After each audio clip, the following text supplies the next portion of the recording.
Good evening, brothers and sisters, mga kababayan, mga kaibigan, mga kapatid kay Kristo.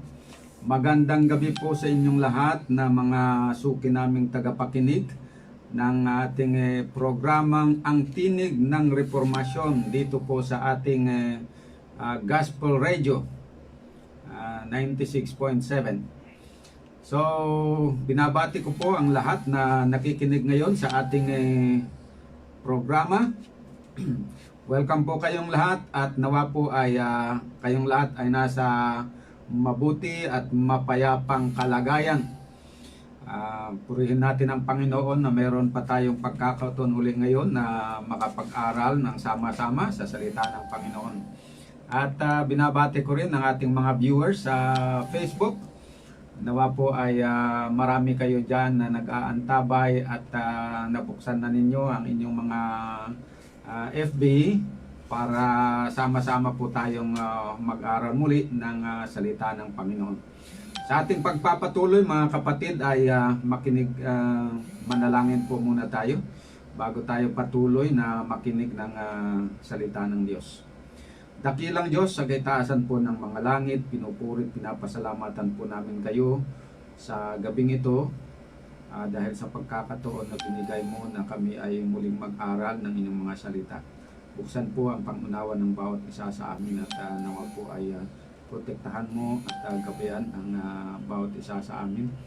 Ang aming mga tagapakinig at viewers sa Facebook, nawa po ay nasa ligtas silang kalagayan at mabuting kalusugan.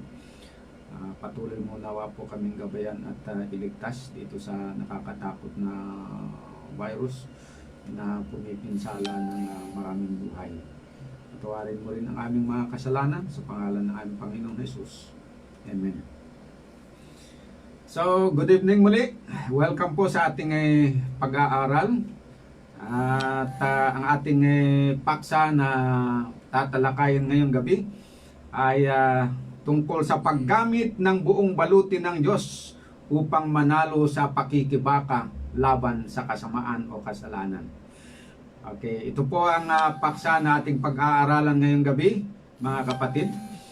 At ang paksang ito ay hango sa Ephesians chapter 6 verse 11 to 13. Ganito po ang pagkasabi sa wikang English. Put on the whole armor of God, that ye may be able to stand against the wiles of the devil.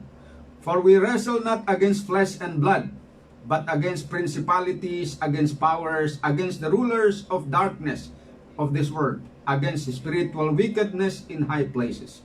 Wherefore take unto you the whole armor of God, that ye may be able to withstand the evil day, and having done all, to stand.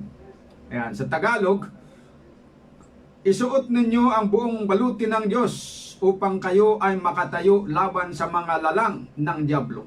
Ito ay sapagkat nakikipagbaka tayo, hindi laban sa laman at dugo, subalit laban sa mga pamunuan, laban sa mga kapamahalaan, laban sa mga may kapangyarihan sa kadiliman, sa kapanahonang ito, at laban sa espiritual na kasamaan sa mga dako ng kalangitan. Yan. Dahil dito, kunin ninyo ang buong baluti ng Diyos upang kayo ay makatayo laban sa masasamang araw, at pagkagawa ninyo ng lahat ng mga bagay ay manatili kayong nakatayo. Yan, napakaganda po ang mensahe ng Panginoon na ating binasa. Ito po ang mga talata ng Biblia na batayan ng ating paksa. Sinasabi rito na tayo makipagbaka laban sa mga may kapangyarihan sa kadiliman, sa kapanahon ng ito, at laban sa espiritual na kasamaan sa mga dako ng kalangitan. At dahil ang kalaban ay malakas, kinakailangan na isuot natin ang buong baluti ng Diyos upang tayo ay makatayo o magwagi sa labanan. Ibig sabihin na kung tayo ay makikipagbaka na hindi natin suot ang buong baluti ng Diyos, hindi po tayo magwawagi sa labanan. Kaya't importante po ang paksa na ating pag-aaralan ngayong gabi. Ang ating paksa na ito ay karugtong ng paksa na tinalakay natin kagabi tungkol sa pakikibaka ng mabuting pakikibaka ng pananampalataya na nakabatay naman sa talata ng 1 Timothy chapter 6 verse 12. Makipagbaka ka ng mabuting pakikipagbaka ng pananampalataya. Manangan ka sa buhay na walang hanggan at dito'y tinawag ka at ipinahahayag mo ang mabuting pagpapahayag sa harapan ng maraming mga saksi. So napag-alaman po natin na bilang mga mabubuting kawal ni Kristo, ayon sa 2 Timothy chapter 2 verse 3, kinakailangan na tayo makipagbaka ng mabuting pakikibaka ng pananampalataya. Ibig sabihin na dapat tayong makipaglaban ng patas at matuwid. Dahil kung hindi, ang ating pagwawagi ay hindi kikilalanin. Bakit naman hindi? Bakit hindi kikilalanin? Sapagkat may patakaran na sinasabi sa 2 Timothy 2 verse 5 na nagsasabi na kung ang sinuman ay makipaglaban naman sa mga laro ay hindi pinuputungan maliban na kung makipaglabang matuwid. Yan. Pag-foul ang iyong pakikipaglaban, labag sa batas, ay hindi, kahit mananalo ka pa, ay hindi ka kikilalanin, madidisqualify ka. Kaya't huwag tayong gagamit ng pandaraya sa ating pakikipaglaban sa kasamaan. Bagkus ay makipagbaka tayo ng mabuting pakikibaka ng pananampalataya na ang layunin ay upang magwagi sa labanan at upang masigurado ang ating pagwawagi, may mga tagubilin ng Diyos sa atin na dapat nating isaalang-alang. Yan. Sa una, huwag tayong sasabak sa labanan na hindi natin kasama si Kristo. Huwag tayong magtiwala sa ating sariling kakayahan dahil tayo'y walang kakayahan na talunin ang kapangyarihan ng kasalanan na gumagawa sa ating laman. Ayon sa Romans 7 verse 14 to 24. Sabi ni Jesus sa John 15:5, "Without me, ye can do nothing." Kung kayo'y hiwalay sa akin, wala kayong magagawa. Ikalawa, kailangan na tayo makipagbaka na kasama si Kristo. Sa 1 Corinthians 15:57 and 58, sabi dito, "Datapwat salamat sa Diyos na nagbibigay sa atin ng pagtatagumpay sa pamamagitan ng ating Panginoong Hesukristo." Ang magbibigay po sa atin ng pagtatagumpay ay ang ating Panginoong Hesukristo. Kaya kailangan na pag tayo sasabak sa pakikipaglaban, kailangan kasama natin ang ating Panginoong Diyos. Okay, ikatlo, kailangan na bantayan natin ang ating mga weak points. Dahil dito tayo titirahin sa labanan. No? Iba-iba ang mga kahinaan natin ng mga tao na doon tayo malimit na tinatarget ng kalaban. Halimbawa po, yung napag-aralan natin kagabi, bantayan natin ang ating gana o appetite. Alam ng kaaway na lahat ng tao ay mahilig talaga sa pagkain at inumin. Kaya't malimit na tinutukso ang tao sa katakawan, sa karne at kalasingan sa alak. Ayon sa Luke chapter 21 verse 34. Kaya't sabi ng Biblia sa 1 Corinthians 9:24 na dapat magsanay tayo ng pagpipigil sa ating sarili tulad ng mga atleta na mapagpigil. Dahil kung tayo ay malakas na magpigil sa ating sarili, kahit tayo tutuksuhin sa katakawan at kalasingan, ay magwawagi tayo. Kaugnay nito ay iwasan natin ang pagkain ng lamangkati at pag-inom ng alak, alinsunod sa sabi ng Biblia sa Romans 14:21 na mabuti ang huwag kumain ng lamangkati ni uminom ng alak ni gumawa ng anuman na katitisuran ng inyong kapatid. Basta't alalahanin natin lagi ang sabi ng 1 Peter 2:11. Ito po, hindi ko nabanggit kagabi ito, pero banggitin ko ngayon. 1 Peter 2:11, Natalikuran na ninyo ang mga pagnanasa ng laman na nakikidigma o sumisira sa inyong mga sariling katawan, sariling pag-iisip at emosyon. Anything that could destroy us physically, mentally, spiritually, or emotionally, dapat iwasan. Yan ang rule. Wala namang na-itemize doon na listahan ng mga nakakasira. Basta sapat na yung rule na binigay, tayo na po ang magdiscover at alamin natin kung anuman ang mga nakakasira sa ating pangangatawan, pag-iisip, ay dapat daw iwasan natin yun. Talikuran. Talikuran po natin. Ang isa na sekreto ng tagumpay ni Pablo ayon sa 1 Corinthians 9:27 ay dahil sabi niya, sa halip ay sinusupil ko ang aking katawan at inaalipin ko ito. Baka pagkatapos na mangaral ako sa iba, ako mismo ay hindi makapasa sa pagsubok. Ano ibig sabihin niya na sinusupil niya ang kanyang katawan? Sinusupil niya, kinokontra niya, kinokontrol niya yung kagustuhan ng kanyang laman. Okay, yung hilig ng kanyang laman na pag nahihilig, may gusto siya na bagay na ito naman ay labag sa kalooban ng Panginoon. Yun, sinusupil ni Pablo. Sabi niya sa katawan niya, huwag kang ganyan. Halimbawa, nagkikrave siya ng hindi maganda. Halimbawa, sa pagkain lang, gustong kumain ng baboy. Sabi ni Pablo, huwag kang magdiman ng baboy. Nasusulat sa banal na kasulatan na ang baboy ay makarumal-dumal, huwag mong hingiin yon. Ayan. Susupilin niya ngayon yung kagustuhan ng kanyang laman. Halimbawa, inayaya siya na uminom ng alak. Susupilin na naman niya yon. Yan ang ibig sabihin nun. Kukontrahin niya. Ikaapat, kailangan na gamitin natin ang buong baluti ng Diyos sa ating pakikipaglaban. Ito ang nasusulat sa Ephesians 6 verse 11 to 13. Yan po yung binasa natin kanina. Hindi pala natin nabasa, no? Oo, nabasa natin ito kanina. Isuot ninyo ang buong baluti ng Diyos upang kayo ay makatayo laban sa mga lalang ng dyablo.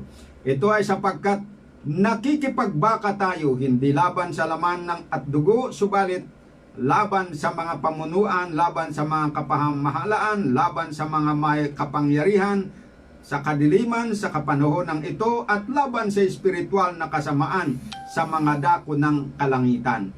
Dahil dito, kunin ninyo ang buong baluti ng Diyos upang kayo ay makatayo laban sa masamang araw, at pagkagawa ninyo ng lahat ng mga bagay ay manatili kayong nakatayo. Yan po. So, ito yung tatalakayin natin kasi ito yung paksa natin, yung papaano natin gamitin yung baluti ng Diyos. Okay. Ano po ba ang mga bahagi ng baluti ng Diyos na pinapasuot o pinapagamit sa atin upang tayo'y magwagi sa ating pakikipaglaban sa kasamaan? Basahin po natin ang Ephesians 6 verse 14 to 18. Kaya't maging handa kayo, ibigkis sa inyong baywang ang sinturon ng katotohanan at isuot sa dibdib ang baluti ng katuwiran. Isuot ninyo ang sapatos ng pagiging handa sa pangangaral ng magandang balita ng kapayapaan. Lagi ninyong gawing panangga ang pananampalataya na siyang papatay sa lahat ng nagliliyab na palaso ng dyablo. Isuot ninyo ang helmet ng kaligtasan at gamitin ang tabak ng Espiritu na walang iba kundi ang salita ng Diyos. Isa-isahin po natin ang mga sangkap ng buong baluti ng Diyos na dapat nating gamitin sa ating pakikipagbaka sa kasalanan. Una, sinasabi dito na unang nabanggit na bahagi ng baluti ng Diyos o armor of God ay ang sinturon sa baywang na kumakatawan sa katotohanan.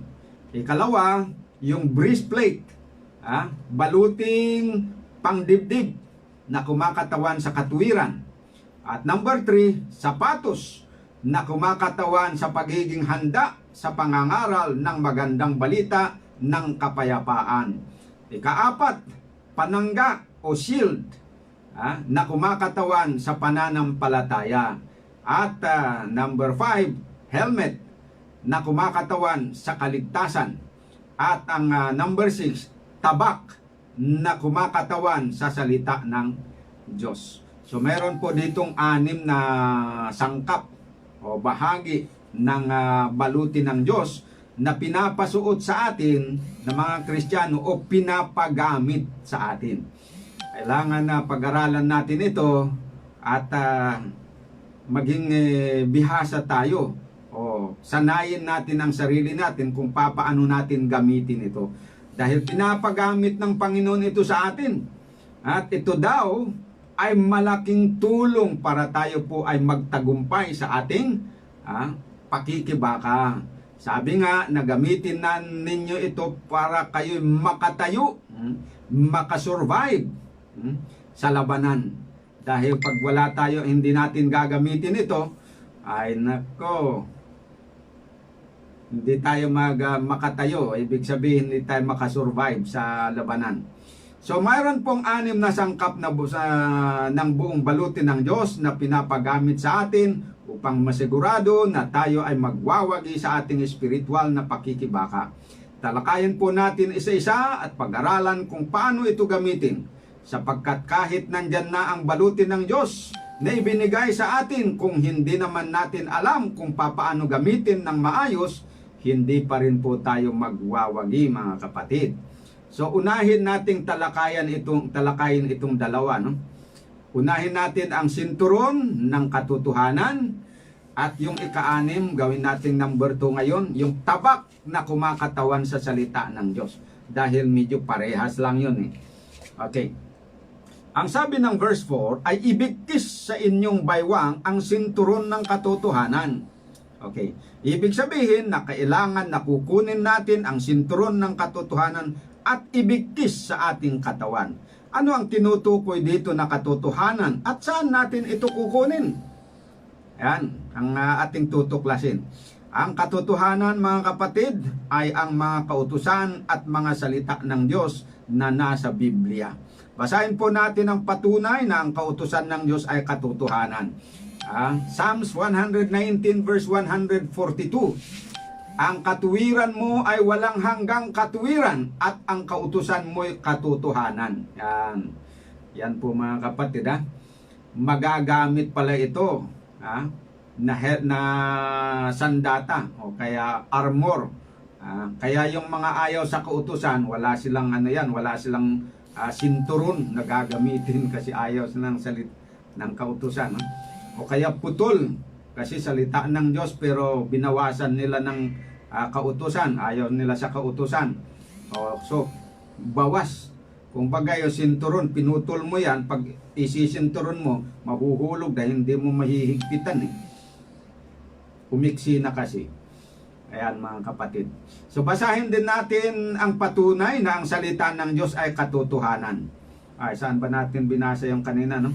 Psalms 119 verse 142. Ang katuwiran mo ay walang hanggang katuwiran at ang kautusan mo'y katotohanan. Okay.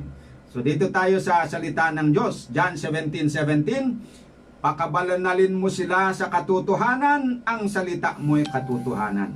1 Kings chapter 17 verse 10-27. At sinabi ng babae kay Elias, ngayoy talastas ko na ikaw ay lalaki ng Diyos at ang salita ng Panginoon sa iyong bibig ay katotohanan. So kung ang mga kautusan at mga salita ng Diyos ay katotohanan, papaano natin kukuha? Papaano natin kukunin ang mga ito? Ito ay sa pamamagitan ng pagbabasa, pakikinig at pag-aaral natin ng Biblia na kung saan ay doon nasusulat ang mga balita ng Diyos. So, si Kristo katotohanan din yon, pero tandaan natin siya yung commander natin, hindi siya yung armor o hindi siya yung bahagi ng armor. Kaya iba yung katotohanan na tinutukoy dito na sinturon na kumakatawan sa katotohanan. Ah, iba naman si Kristo kasi siya nga yung kasama natin sa pakikidigma eh. Hindi siya kabahagi ng armor, kundi siya yung commander natin. Siya yung kung sa mas maliit pa, kapitan. Kung sa mas malaki na grupo, commander o general. Yan mga kapatid. So, kung ang mga kautusan ng Diyos at mga salita ng Diyos silang katotohanan, paano natin makukuha ito? Sabi ko nga, sa pamagitan ng pagbabasa, pakikinig, at pag-aaral natin ng ating Biblia. So tungkol sa mga salita ng Diyos ay ganito ang ating mababasa sa Revelation chapter 1 verse 3. Mapalad ang bumabasa at ang nangakikinig ng mga salita ng hula at tumutupad ng mga bagay ng nangasusulat doon sapagkat ang panahoy malapit na. So mapalad po yung bumabasa, nangakikinig ng salita ng Diyos at yung tumutupad sa mga ito. Ang aklat lamang ba ng Revelation ang babasahin at pakikinggan at yung bang bumabasa lamang doon ang mapapalad? Hindi po mga kapatid. Sabi ni Kristo sa John 5:38, 38-39, at kayo'y walang salita niya na nananahan sa inyo, sapagkat hindi kayo nagsisisampalataya sa kanyang sinugo. Saliksikin ninyo ang mga kasulatan, sapagkat iniisip ninyo na sa mga yaon ay mayroon kayong buhay na walang hanggan, at ang mga ito'y siyang nangagpapatutuo tungkol sa akin. Yan po ang sabi ni Panginoong Hesukristo. Saliksikin ninyo ang mga kasulatan. So hindi kasulatan lang plural, mga kasulatan. Hindi lamang po ang aklat ng Revelation ang dapat basahin at pag-aralan, kundi ang lahat ng mga kasulatan, at ang mga ito'y siyang nagpapatunay tungkol kay Panginoong Hesukristo. Sa Luke chapter 24 verse 44 to 46 ay isinalaysay kung ano ang napaloob doon sa tinatawag na kasulatan. At sinabi niya sa kanila, si Jesus ang nagsabi sa kanila, kaniyang mga alagad, ito ang aking mga salitang sinabi ko sa inyo nang ako'y sumasa inyo pa, na kinakailangang matupad ang lahat ng mga bagay na nangasusulat tungkol sa akin sa kautusan ni Moses at sa mga propeta at sa mga awit. Nang magkagayoy, binuksan niya ang kanilang mga pag-iisip upang mapag-unawa nila ang mga kasulatan. At sinabi niya sa kanila, ganyan ang pagkasulat na kinakailangang maghirap ang Kristo at magbangong muli sa mga patay sa ikatlong araw. Yan po mga kapatid. So, ang sabi rito na kautusan ni Moses ay hindi yung mga 10 utos o yung mga utos pa yon. Ito yung tumutukoy sa 5 mga aklat na sinulat ni Moses na tinawag na Pentateuch. Ito yung 5 aklat, Genesis, Exodus, Leviticus, Numbers, and Deuteronomy.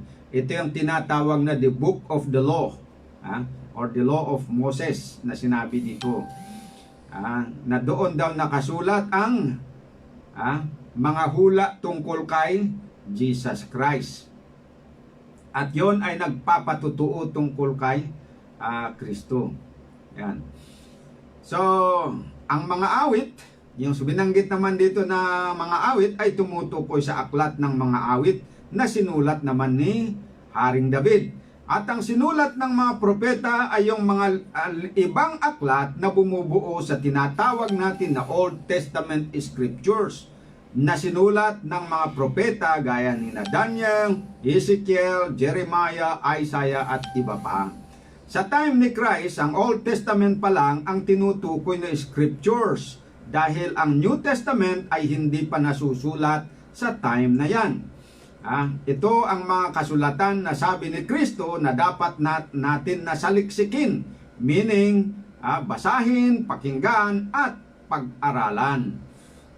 Yan ang sinabi niya sa kanila na dapat nilang saliksikin noon. Ngunit para sa atin ngayon, dahil hindi lamang Old Testament ang ating saliksikin, dahil nang inaisulat ang New Testament Scripture, naidagdag na rin ito sa tinatawag na banal na kasulatan. Kaya't Old and New Testament Scriptures ang ating sasaliksikin ngayon bilang mga Kristiyano. Ano ang maitutulong ng pag-aaral natin sa mga kautusan at mga salita ng Diyos sa atin kung babasahin natin, pakikinggan at pag-aralan? Makakatulong ba ito sa atin sa mga Kristiyano sa ating pakikibaka bilang mga kawal ni Kristo o hindi? Tunay po na makakatulong. Basahin natin ang 2 Timothy chapter 3 verse 15 to 17. At mula sa pagkasanggol ay iyong nalalaman ang mga banal na kasulatan na makapagpadunong sa iyo sa ikaliligtas sa pamamagitan ng pananampalataya kay Kristo Jesus. Ang lahat ng mga kasulatan na kinasihan ng Diyos ay mapapakinabangan din naman sa pagtuturo, sa pagsansala, sa pagsaway, sa ikatututo na nasa katuwiran, upang ang tao ng Diyos ay maging sakdal, tinuruang lubos sa lahat ng mga gawang mabuti. So, ang kautusan at mga salita ng Diyos sa banal na kasulatan, kung malalaman daw natin ayon kay Pablo, ay makapagdudunong sa atin sa ikaliligtas sa pananampalataya. Sa pamamagitan ng pananampalataya kay Jesus. Ibig sabihin na ang pag-aaral ng Biblia ay makakatulong upang tayo ay sumampalataya kay Jesus at maligtas. Makatutulong din ang kaalaman natin ng salita upang makorek o maituwid ang ating maling mga pag-iisip, pananalita at mga gawa. Halimbawa po, dahil sa mga salita ng Diyos na nalaman ko, ay marami akong mga pag-iisip, pananalita at mga gawa na nakorek o nabago. Dahil alam nyo mga kapatid, naipanganak ako sa pamilya na hindi naman po Kristiyano, kundi pagano. Maraming naipasok sa aking isipan na hindi tamang pag-iisip. Dami po. Pero salamat na lang dahil sa pamagitan ng kaalaman ko sa salita ng Panginoon, ay marami sa mga dating pag-iisip ko, pananalita ko na hindi tama at mga gawa ko na hindi mabuti ay nabago na. Ayan, purihin ang Panginoon. At yan ay nangyari dahil po doon sa kapangyarihan ng salita ng Diyos na aking pinag-aralan. Kaya't ang aking buhay po sa ngayon, kung ikumpara po doon sa buhay ko noon, nung hindi ko pa pinag-aralan ng salita ng Panginoon, ay malaki po ang pagkakaiba talaga. Tulad lang ng mga bastos at magaspang na mga pananalita, ayan, ay hindi na po tayo gumagamit nun, no? Ito ay dahil tinuruan tayo ng salita ng Diyos kung ano ang matuwid na mga salita at mga gawa na dapat sundin, at kung ano ang mga masasamang isip, salita at mga gawa na dapat iwasan. Kaya't malaking tulong ang sinturon ng katotohanan na kumakatawan sa salita ng Diyos sa ating pagwawagi, sa ating pakikibaka bilang mga sundalo ni Kristo. Yan po mga kapatid. Subalit makakatulong lamang ang salita ng Diyos sa ating pagwawagi, sa pakikibaka, sa kasamaan, kung ito ay hindi lamang natin basta kukunin, kundi ayon sa nasusulat, ibigkis natin sa ating baywang. Ibig sabihin, gamitin talaga. Hindi lang kunin mo, tapos ilagay mo lang dyan. Dapat gamitin mo para mapakinabangan mo. Anong ibig sabihin noon na ibigkis? Ibig sabihin na hindi lamang natin basta pag-aralan at alamin ang mga salita ng Diyos, kundi dapat nating sundin o isakabuhayan upang ito ay maging lubos na kapakipakinabang sa atin. Ito po ang sabi ni James sa kanyang sulat, chapter 1, verse 21 to 25. Kaya't ihiwalay ninyo ang lahat na karumihan at ang pag-apaw ng kasamaan, at tanggapin ninyo na may kaamuan ang salitang itinanim na makapagliligtas ng inyong mga kaluluwa. Datapwat, maging tagatupad kayo ng salita at huwag tagapakinig lamang na inyong dinadaya ang inyong sarili. Yan, ulitin ko. Datapwat, maging tagatupad kayo ng salita at huwag tagapakinig lamang na inyong dinadaya ang inyong sarili. Sapagkat kung ang sino man ay tagapakinig ng salita at hindi tagatupad, ay katulad siya ng isang tao na tinitingnan ang kanyang talagang mukha sa salamin, sapagkat minamasdan niya ang kanyang sarili at siya'y umaalis at pagdakay kanyang nililimutan kung ano siya. Ngunit ang nagsisiyasat ng sakdal na kautusan, ang kautusan ng kalayaan, ay nananatiling gayon na hindi tagapakinig na lumilimot, kundi tagatupad na gumagawa, ay pagpapalain ang taong ito sa kanyang ginagawa. Ayon, napakalino po.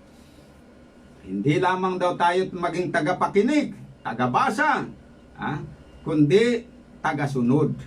Pag ganun po ang ating gagawin, sabi dito, pagpapalain ang taong ito sa kanyang ginagawa. Ayan. So, tandaan po natin, yung ating pinapag-aralan na tayo ay nasa proseso ng aktwal na gawain ng pagpapalaya sa pang-aalipin ng kasalanan. Yan po ang pinaka-purpose ng ating pakikibaka upang tayo ay aktwal na mapalaya doon sa umaalipin sa atin na kasalanan. Yan po. Upang sa ganon, tayo po ay pwedeng mamuhay ng banal. Yan. Malaking tulong po ang pag-aaral natin ng salita ng Diyos. Kasi nga ito ang sinasabi doon na bahagi ng balutin ng Diyos o armor of God na dapat gamitin natin para sa ating pakikibaka para magtagumpay tayo. Kaya ito pong sinturon ng katotohanan na tumutukoy dito sa salita ng Diyos at kautusan ay makakatulong po sa atin para tayo po ay mapalaya sa kasalanan. Yan ang sinasabi po dito. Bigyan ko kayo ng halimbawa kung paano ito talaga makakatulong. Sa aming kultura ng mga taga Ifugao, kasi ako po ay tubong probinsya ng Ifugao, hindi nyo man po tinatanong pero sinasabi ko po, hindi naman ako nahihiya kung saan ako nanggaling, bagamat ang aming tribu ay mababa. Kasi indigenous tribe kami. Pero para sa akin, malaking tulong po yung salita ng Diyos sa amin. So, yan po ang nangyari, no? Sa kultura po namin na taga Ifugao noong araw, isang karangalan kung ang isang lalaki ay makapatay ng tao. Dahil ito ang tanda na siya ay matapang. Yan. Uso po kasi yung araw, yung headhunting na yon tinatawag eh. May mga panahon na may mga ginagawa yon talagang yung mga lalaki lumalabas tapos yung sinasabi namin na ngumayo. Ibig sabihin, mag-ingat ka kasi po yung grupo na yon na lumabas na sinasabi namin na ngumayo ay napadaan doon sa kinalalagyan mo ay talagang pupugutan ka ng ulo at iuwi nila yung ulo mo. Ayan. Kaya yun ang kultura kasi nung araw. Pero wala naman na ngayon yan mga kapatid. Huwag kayong matakot na pumunta doon sa amin. Lalo't nandun sa aming probinsya ang Banawi Rice Terraces na kilala na dinadayo ng mga turista. Ayan. Ano naman ang kinalaman nito sa aking kinukuwento mga kapatid? Ganito po kasi, yung pag pumapatay ka, ikaw ay ginagalang doon sa aming tribo. Lalo na kung ang iyong ginawang pagpatay ay sa ngalan ng paghihiganti. Ayan, kasi uso talaga yung paghihingante, kaya mahirap na yung magsimula ka ng away. Halimbawa, may isang pamilya pumatay sa kabila, nako, hindi yun hindi matatapos yun. Kasi yung kabilang pamilya na namatayan, kailangan kukuha din ng bayad. Doon sa kabila, papatay din. Ngayon, yung nasa kabila naman, pag may nabatid din, kukuha din. Kaya yun ang mahirap kasi mag-ubusan ng lahi ang mangyayari. Ayan. So, ganun po ang kultura doon. Sa akin naman, wala naman akong aktwal na taong pinatay. Purihin ang Panginoon. Ngunit ang binhi ng pagpatay at paghihiganti ay nasa aking dugo, nasa aking puso. At sa mga maliliit na bagay ay nagagawa ko ang maghiganti. Although hindi naman ako pumapatay, pero sa maliliit na bagay ng paraan ng paghihiganti ay nagagawa ko yung maghiganti. Kaya talastas ko, dahil sa aking pag-aaral ng salita ng Panginoon, nakumbinsi ako ngayon na masama ang pumatay, masama ang maghiganti. Yan ay isang uri ng pang-aalipin o pagiging alipin ng kasalanan. Yon. So, talastas ko na ako noon ay naging alipin ng kasalanan ng paghihiganti. Kasi pag may gumawa ng masama, nandun talaga sa aking isip yung maghiganti. Hindi ko mang mapatay kasi may batas naman tayong nagbabawal, pero yung mga uri ng paghihiganti, nakapaghihiganti sa mga maliliit na bagay. Ngunit nung nalaman ko ang mga kautusan ng Diyos at kanyang mga salita, natalastas ko na sa kasalanan ng pagpatay at paghihiganti, kaya't ang paghihiganti ay hindi, kahit pa na yung paghihiganti ay hindi pagpatay, kundi ibang forma ng paghihiganti, kasalanan pa rin yun. Napagtanto ko yun, natalastas ko, nalaman ko yun. Anong tumulong sa akin para malaman yon? Ang salita ng Diyos. Kaya humingi ako ng tawad sa Panginoon at humingi rin ako ng hindi lang patawad kundi tulong mula sa Diyos para palayain ako dito sa yung espiritu na ito ng paghihiganti. Palayain ako sa kasalanan ng paghihiganti na ito. At magandang balita mga kapatid, sapagkat ito nga nagpapasalamat ako sa Diyos dahil pinalaya niya ako dito sa pang-aalipin ng kasalanan ng panghihiganti. Kaya't wala na akong isip na maghihiganti kahit may mga taong gumagawa ng masama laban sa akin. Sa tulong ng Diyos, hindi na ako nag-iisip ng maghiganti pa. Kundi pinapatawad ko na lamang sila at idinadalangin na sana ay makilala nila si Jesus at sumampalataya upang siya ay maligtas. Kahit nung ako pa'y nadukutan, wala akong inisip na masama doon sa dumukot. Sabi ko, sana yung kumuha, sana mapakinabangan niya yung dinukot niya sa akin. Ilang beses na akong nadukutan. Wallet ko nadukot, tapos yung cellphone ko nadukot ng mandurukot. Sabi ko, baka yung nandukot yun ay talagang desperado, kailangan, kaya hayaan mo na. Dalangin ko na lang siya na gamitin niya ng maayos at sana pakimanabangan niya nakuha niya. Yan. So, yan po ang mga pagbabago na nagagawa ng Diyos sa buhay ng isang tao sa pamagitan po ng pag-aaral ng salita ng Diyos. Pero hindi pa naman ako naging malaya sa lahat ng uri ng kasalanan. May mga kasalanan pa na kailangan kong bakahin upang ako'y lubos na mapalaya sa lahat ng mga kasalanan. At ito po ang uri ng labanan na kinakasangkutan natin ngayon. At upang tayo po ay lubos na magwawagi, kailangan natin na isakbat ang buong baluti ng Diyos. At isa nga sa sangkap ng baluti na ito ay ang sinturon ng katotohanan na walang iba kundi ang mga kautusan ng Diyos at ang mga salita ng Diyos. Makakatulong po ito para ma-overcome natin o magwagi tayo doon sa mga kasalanan. Ngunit tulad ng sinasabi ko, hindi sapat na makuha natin ang sinturon ng katotohanan sa pamamagitan ng ating pagbabasa, pakikinig at pag-aaral, kundi kailangan na isakabuhayan natin ang mga ito. Kailangan na hindi lamang tayo tagapakinig ng salita ng Diyos, kundi maging tagasunod. Ang pagiging tagasunod ay hindi madali at hindi natin ito kayang gawin sa ating sarili.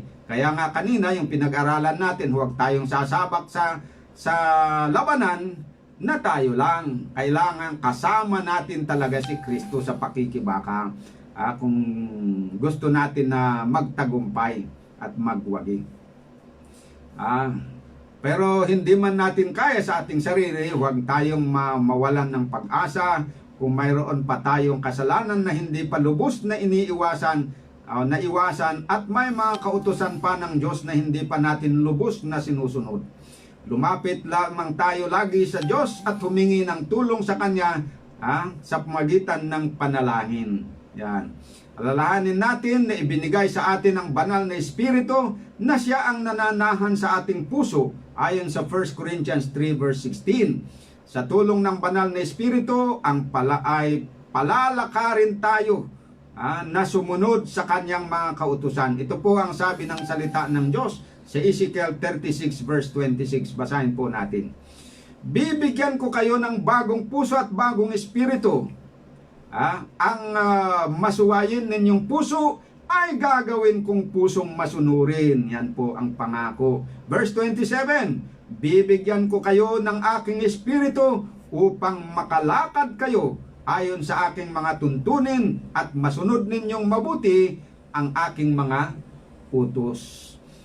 Yan po ang kabutihan dyan. Hindi tayo dapat mawalan ng pag-asa dahil si Kristo merong iniregalo sa atin, yung banal na espiritu. Yun po ang magbibigay sa atin ng lakas upang yung hindi natin kayang gawin sa ating sarili ay makakayanan natin dahil sa kapangyarihan ng banal na espiritu. Isa pa mga kapatid, sabi ng Ephesians 6 verse 17, ng salita ng Diyos ay tabak ng espiritu na dapat daw nating gamitin sa ating pakikibaka. Yan. So paano po natin ito gagamitin sa ating pakikibaka sa kasamaan? Yung salita ng Diyos. Dapat matuto tayong gumamit ng tabak ng espiritu na tulad ng paggamit ni Jesus noong nagharap sila ni Satanas. Doon po tayo makakakuha ng idea. Binasa natin po yan, pinag-aralan natin kahapon. Okay, ulitin po natin. So, paano po ginamit ni Kristo yung tabak ng espiritu sa kanyang pakikipaglaban kay Satanas? First time, sabi niya dito, nang sabihin ni Satanas sa kanya, kung ikaw ang anak ng Diyos, ay ipag-utos mo na ang mga batong ito ay maging mga tinapay. Yan. Yun ang tukso na ginamit ni Satanas. Ano ang sagot ni Kristo? Sabi niya, nasusulat, hindi sa tinapay lamang mabubuhay ang tao, kundi sa bawat salitang lumalabas sa bibig ng Diyos. Yan. So ano ang ginamit ngayon ni Kristo na pangkontra doon sa sa tukso na yun? Ang salita ng Diyos. Yan ang tabak ng espiritu na ginamit niya para labanan yung tukso ni Satanas. At nagtagumpay siya dito. Pero nagawa niyang ginamit yon dahil pinag-aralan niya yon. Hindi lang niya pinag-aralan, talagang isinakubuhayan niya yun, yung salita ng Diyos. Paano kung hindi niya pinag-aralan yung salita ng Panginoon? Paano niya masasabi na nasusulat, hindi sa tinapay lamang mabubuhay ang tao, kundi sa bawat salitang lumalabas sa bibig ng Diyos? Wala siyang isasagot na ganun kung hindi niya unang nalaman. Kaya importante po talaga mga kapatid na matuto tayo sa salita ng Diyos.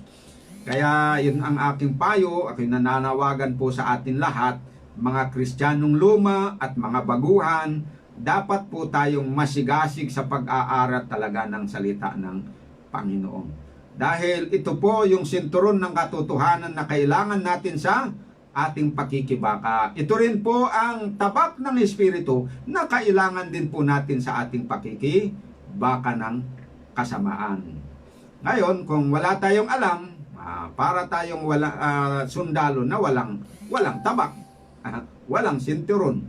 O yan ang kalalabasan natin. Matatalo talaga tayo sa labanan. Okay? So, pangalawang pagkakataon, paano ginamit ni Kristo yung tabak ng Espiritu? Okay. Sabi ulit ni Satanas sa kanya, dinala niya muna siya doon sa tuktok ng templo, mataas na templo. Tapos sabi niya kay Jesus, kung ikaw ang anak ng Diyos, ay ipag-utos mo na ang mga mali pala yun dito sa baba. Kung ikaw ang anak ng Diyos, ay magpatihulog ka muna dito. Magpatihulog ka mula dito, sapagkat nasusulat, siya ay magbibilin sa kanyang mga anghel tungkol sa iyo, at aalalayan ka ng kanilang mga kamay. Baka matisod ka ng iyong paa sa isang bato. Yan. So ano naman ang sinagot ni Kristo dito kay Satanas? Ginamit niya uli yung tabak ng Espiritu. Ang sabi niya, nasusulat din naman, huwag mong tutuksuhin ang Panginoon mong Diyos. O sino yung tinutukso ngayon ni Satanas? Si Kristo. O yan yung tinutukso. Huwag mong tuksin ang iyong Panginoong Diyos. O yun, Panginoong Diyos naman ni Satanas talaga si Jesus. Okay. Ano naman ang ginamit niya na panglaban? Ang salita ng Diyos. O, sa ikatlong pagkakataon, dinala siya ng dyablo sa isang bundok na lubhang mataas at ipinamalas sa kanya ang lahat ng mga kaharian sa sanglibutan at ang kaluwalhatian nila. At sinabi niya sa kanya, lahat ng mga bagay na ito ay ibibigay ko sa iyo kung ikaw ay magpapatira pa at sasambahin mo ako. Nang magkagayoy, sinabi sa kanya ni Jesus, humayo ka, Satanas, sapagkat nasusulat, sa Panginoon mong Diyos, sasamba ka, at siya lamang ang iyong paglilingkuran. Yan. So, pansinin ninyo mga kapatid, sa 3 beses na tinukso si Jesus, ay ginamit niya ang salita ng Diyos upang labanan ang mga panunukso ni Satanas. Ganon din po ang paggamit natin mga kapatid.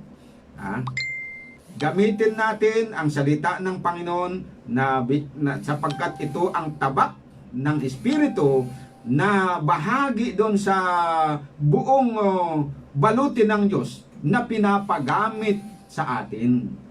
So, huwag po tayong huwag natin kalimutan 'yon. Huwag nating basta iwanan lang, dapat nandito sa atin.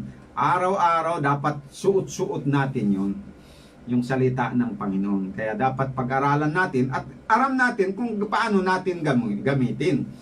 So sa practical naman sa atin, maliban dito sa ginawa ni Jesus Christ, paano natin gamitin naman yung ibang salita ng Panginoon para labanan ang mga tukso. Halimbawa, may magtukso sa atin at sabihin na, sige na, maghiganti ka na. I-chismis mo na rin siya para matauhan. Siya lang ba ang marunong mag-chismis? Siya lang ba ang marunong na manira ng puri? Chismis mo rin, sirain mo rin ang kanyang puri niya. Para patas. Ano ang sasabihin natin? Paano natin ito labanan yung tukso na ganito? Sasabihin natin na ganito, huwag kapatid, sapagkat nasusulat, huwag kayong maghiganti, dahil akin ang paghihiganti. Huwag ninyong gantihan ng masama ang masama. Yan ang nasusulat. Di sabihin natin doon kung sino yung ginagamit ni Satanas para matukso tayo. Tutukso yan. Ngayon, kung wala namang tao ang ginagamit, halimbawa dito lang sa isipan, ikaw lang mag-isa, binulay-bulay mo yung ginawa sa iyo. Bakit niya ginawa sa akin yan? Tapos dumating sa isip mo, binulungan ka ngayon ng masamang spirit. Sabi niya, huwag mong palampasin yan. Patulan mo na yan. Bigyan mo siya ng leksyon para matauhan. Anong sasabihin naman mo naman ngayon doon sa kanya? Pagtatanggapin mo yan, sabi na, oo, sige. Kukunin mo agad yung cellphone mo. O sige nga, maggawa nga ako dito rin ng ganito. May chismis ko na rin siya. O, di talo ka. Pero kung doon sa isip mo pa lang ay, nandun, dumating sa isip mo yung ganon. Tapos, paganahin mo naman yung iyong kaalaman. Nandyan naman yung Espiritu Santo na magpaalala sa iyo. Paalala niya ngayon yung binasa mo. Dahil yun ang function ng Espiritu na isa eh. Ipapaalala niya yung dating alam mo na nakalimutan mo. Ipapaalala niya, ay huwag mong gagawin yun. Kasi sabi ng salita ng Panginoon, ay huwag kang maghiganti. Akin ang paghihiganti, sabi ng Panginoon. Hayaan mo lang yan siya. Patawarin mo pa siya. Ayan. Tapos sabi na, oo nga, hindi ko gagawin. Ayan. Pag sinunod mo yan, ibig sabihin, sa isip mo mismo, kinontra mo yung bulong ng masamang espiritu. Ay di panalo ka. Yan mga kapatid ang sample. Isa pa, kung sakali may magtukso naman sa iyo at sabihin na, patulan mo na yung aali-aligid sa iyo yan na maganda. Nasa abroad naman ang asawa mo at huwag kang mag-alala dahil hindi naman ako magsusumbong. Anong naman paano naman kontrahin yung manunukso na yon? Mismong kaibuyigan mo, tinutulak ka na doon. Tinutulak ka doon sa bangin. Paano mo ngayon sagutin yung kaibigan mo na yon? Di sasabihin mo, kung gagamitin mo itong tabak ng espiritu, pwede mong sabihin na, huwag naman kapatid o kaibigan. Magkaibigan pa naman tayo. Ikaw pa ang magtutulak sa akin sa bungangan ng dragon. Mamaya, lalamunin ako. Tapos sabihin mo, huwag naman ganyan, kaibigan, kapatid. Sapagkat nasusulat, gamitin mo yung nasusulat. Kasi pag hindi ka gagamit ng nasusulat, mahina yan na resistance. Pero pag gagamit ka ng nasusulat, parang tabak yan. Malakas yan na resistance. Sapagkat nasusulat, huwag kang makikiapid. Kahit pa nasabihin mo, kapatid, na hindi ka magsusumbong. Pagsasabihin, wala namang nakakaalam yan eh. Sabihin, kapatid, sinabi mo lang yan, pero nasusulat na walang lihim na hindi maihahayag. Ayan, di tatahimik na siya. Yan po ang paraan ng paggamit ng tabak ng espiritu upang labanan ang kasamaan, labanan ng tukso. Yan. Kaya dapat marunong tayong gumamit. Pero sinasabi ko, kung wala kang nabasa, wala kang salita ng Diyos na ipinasok sa iyong isip, ano pang gagamitin mong pagkontra ngayon? Lumalabas na nakikibaka ka, wala kang tabak na dala na pang-kontra. Yan. Kaya mahalaga po na tayo ay mag-aral ng salita ng Diyos. Para meron tayong tabak ng espiritu na gagamitin. Okay, halimbawa, ikatlo. Tinukso ka, sabihin na, ito naman sa pagkain, sabihin, kumain ka na dito pare, o kapatid, makikain ka na dito sa karne at inom ka na sa amin. Inuman tayo dahil ito, okasyon lang naman ito, once in a blue moon lang naman ito. At saka parte ng ating grupo ito, makisama ka naman. Huwag kang killjoy. Anong sasabihin mo naman? Kung gagamitin natin ang tabak ng espiritu, pwede nating sabihin na, huwag naman, huwag, hindi ako kakain yan dahil nasusulat na mabuti ang hindi kumain ng lamangkati at di uminom ng alak. Ayan. Alam nyo, ilang beses na rin na nangyari ito sa akin. Naimbita ako dun sa mga kainan, tapos hindi naman nila ako alam na ako ay Kristiyano na vegetarian. Tapos nandyan na yung pagkain, tapos yayain na ng kakain. Tapos sasabihin ko, hindi po ako kumakain yan. Tapos siyempre ang tanong, bakit? Kasi Kristiyano ako, Kristiyano rin naman kami. Kumakain naman ng Kristiyano ng karne, umiinom naman ng alak. Huwag ka lang maglasing. Pwede namang uminom ng kaunti lang. Yung tamang-tama lang na maging sober.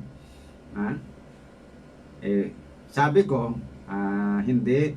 Kung inom kayo, kayo lang. Pero sa akin, hindi. Kasi nasusulat, sabi niya doon na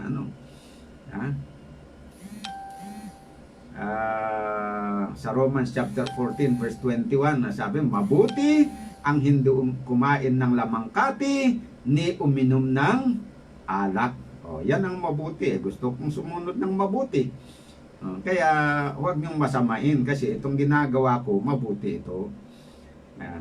At usually, pag sinabi ko yan, tumatahimik na sila.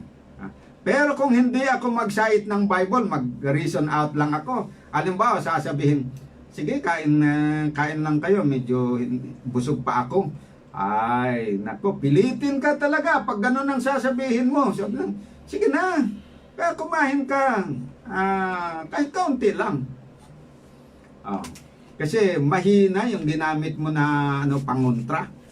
Pero pag sinasabi mo, because of your religious conviction, na ayon sa salita ng Panginoon, talagang meron kang batayan na ginamit mo, ay doon na sila tatahimik. At hindi na sila didisturbuhin. Igagalang ka, kaya huwag tayong mahiya mga kapatid na gamitin ang sandata o tabak ng espiritu sa ating pakikipaglaban sa kasamaan.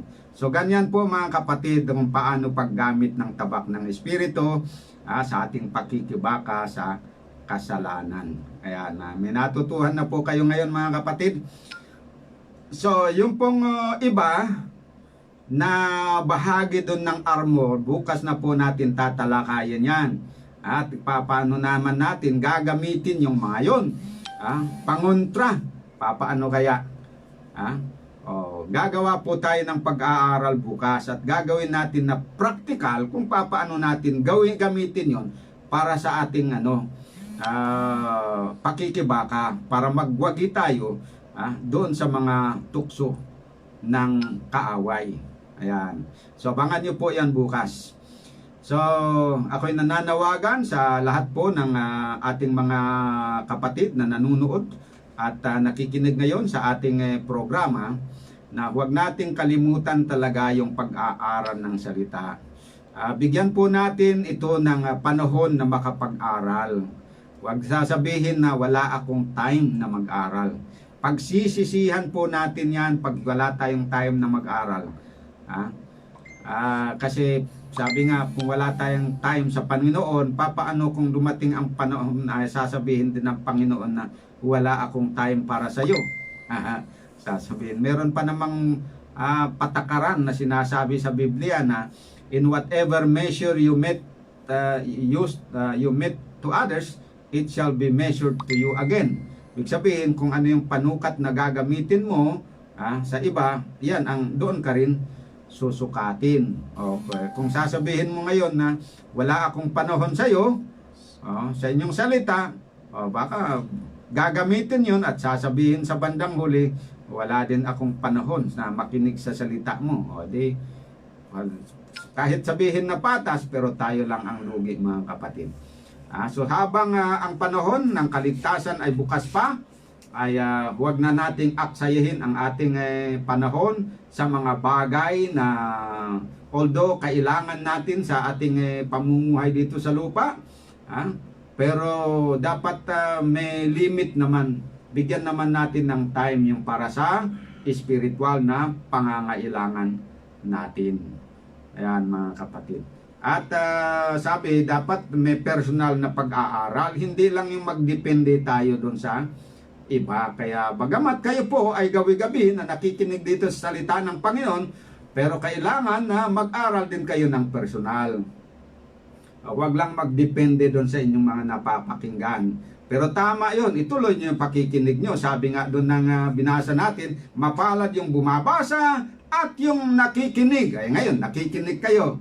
Mapalad pa rin kayo, pero mas mapalad pa kayo kung talagang kayo mismo ay nagbabasa. Lalo na kung yung mga talata ng Biblia na aking binabanggit dito ay maglista kayo para kayo mismo re-reviewin nyo yun. Para sa inyong sariling kapakanan. Yan po. Para may maikintal doon sa inyong puso't isipan. Nang sa ganon ay magiging sustansya ng inyong na pangangailangan ng inyong spiritual na buhay.